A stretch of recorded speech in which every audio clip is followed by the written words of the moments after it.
Hi Pepsters, I'm Bea Alonzo for PEP Celeb Homes and welcome to our farm home.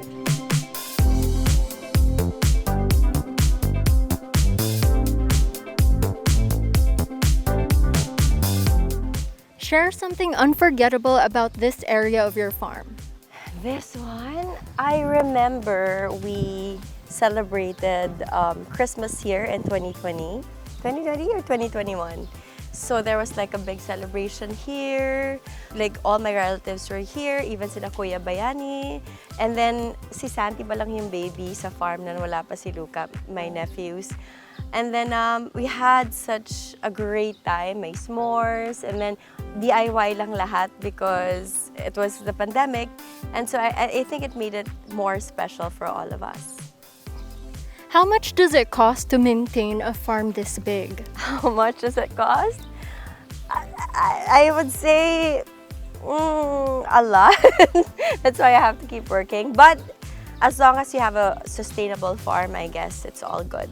Dapat it's self-sustaining. You have to have businesses within the farm. Like for example, you have to have trees that will bear fruits that you can sell eventually.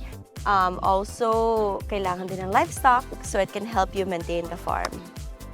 Can you give us a ballpark figure on how much you spend on electricity or grocery for a month? That I cannot answer. Mas masasagot kayo ng nanay ko. What is your vision for the farm? Do you plan on turning it into a tourist attraction or for rental? Tourist attraction, I'm not sure yet. Rental, I'm not sure yet. I'm still enjoying the serenity and the privacy of our farm. But maybe eventually my dream or my goal is for Beati Firma to be a household name. Like maybe we will come up with like products from our own mangoes or our own harvest. So siguro in the long run, I mean, and eventually I can do that. Why farm, not beach? Why farm, not beach? That's a very good question. I also love the beach, but I acquired this piece of land 12, 14 years ago. In-offer siya sa akin ni Tita Isabel Rivas. I worked with her in a soap before, and I just fell in love with the place. In the beginning, raw land lang to.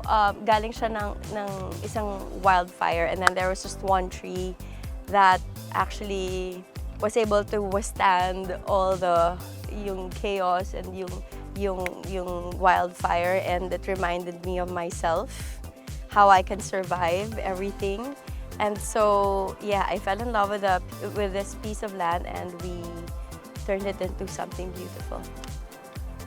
Do you go here regularly? Not as often as I would hope so, but yeah, I come here siguro every 3 months, siguro once every 6 months, ganyan. But during the pandemic, I used to come here a lot. Okay. How many custodians or caretakers does it take to maintain this area? Right now, how many ba? I'm not so sure, but yeah, we need a lot of help, definitely. Who is Bea outside of showbiz? Bea outside of showbiz. I would say very simple. Of course, I like beautiful things. I like comfort, but I am very, very simple, I would say. What are some books that inspired you the most? Books that inspired me. When I was 14, I used to read this book called The Alchemist that I read again just a few months ago. Ibang-iba yung realizations ko from when I was 14. Now that I'm 36 after reading The Alchemist again. And I would say that's like my favorite book because it's about the power of manifestation, and it's about believing in yourself. And yes, I was able to achieve many things from when I was 14, but also until now, ang dami ko pa rin gusto para sa sarili ko that I haven't realized. And it reminded me to always believe in myself. Kasi somehow, kapag naapektuhan ka ng outside noises, you doubt yourself.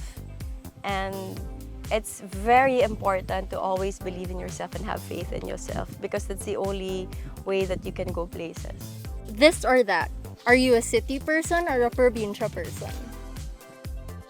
probinsya person. Actually, I'm a little bit of both. Spontaneous trips or planned trips? Planned trips. Traveling light or overpacking? Traveling light. Sana. With someone or by yourself? Both. Sometimes with people because sabi nga nila happiness is best when shared. But alone is also a good thing because you get to reflect.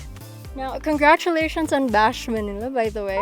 Thank you. Among all business venture types, why did you opt for something travel related? Because it marries two of my passions, organizing, as you can tell, our farm is very organized, and also traveling. And I really want to introduce a new way of traveling, a modern way of traveling to people. How have you grown personally? Right now, I'm learning so much about handling a business. Of course, I've had businesses before, but ito talaga yung super hands-on ako. And it's the first time that I created my own brand. And so I'm really hands-on, and I feel like I'm growing as a founder, as a business owner, by really talking to the customers and knowing what they need and figuring out what the market actually wants. How do you manage your finances? Are you more of a saver, investor, or spender?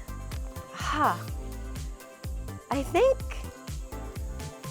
lahat ng sinabi mo yun ako. But one thing that I like about myself is that I never spend beyond my means.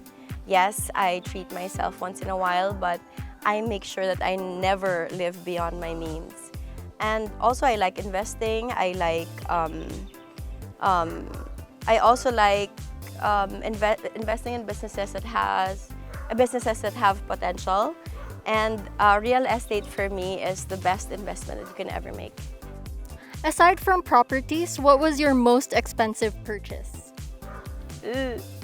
Ano nga ba? I don't know. Some might say I'm very frugal, but no, I'm very practical. Ano ba yun? Maybe a car? But then I'm not really that into cars. I mean, I am, but I don't have many cars. What was the cheapest? Cheapest? Marami yan. Maybe food. Actually, sa food. I like spending on food, spending a lot and spending less on food. Money saving tips for people starting up their own businesses. Don't hire too many people at first. And pati yung office niyo doesn't have to be extravagant. You just need an address and like a hub. So you don't have to spend too much on extravagant things in the beginning because eventually you'll get there.